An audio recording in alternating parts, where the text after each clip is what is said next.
The top 8 major core wounds and triggers according to integrated attachment theory for a fearful avoidant attachment style. And knowing this helps you learn to navigate yourself if you're a fearful avoidant and a relationship with a fearful avoidant by finally understanding what tends to trigger them. Now we're going to talk about all of this from a neuroscience perspective. And in order to do so, I want you to first understand this analogy. Let's pretend tomorrow you go into the forest and you see a bear and you run away from the bear and you're safe, thank goodness, but you go back into the forest the next day. What does your brain do?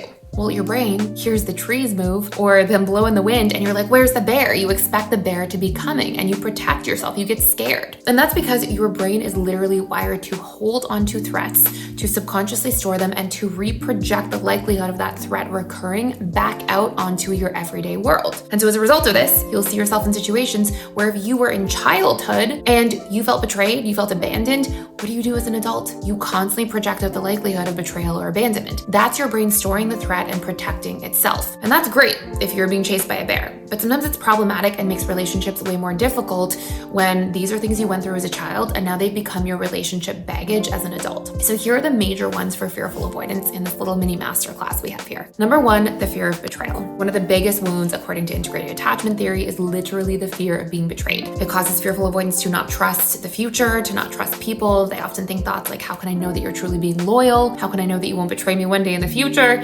And it causes them to have a difficult time settling into a relationship. On top of that, fearful avoidants have the fear of abandonment. They have this anxious side and they fear losing people that they care about. They also have this avoidant side and they fear being trapped or engulfed, especially in a relationship that they're not sure they're compatible with. And this causes them to fear big commitments. Those are our top 3 wounds. Other big wounds: fear of being unsafe. Most fearful avoidants will hear this and be like, I don't feel unsafe. But here's the reality.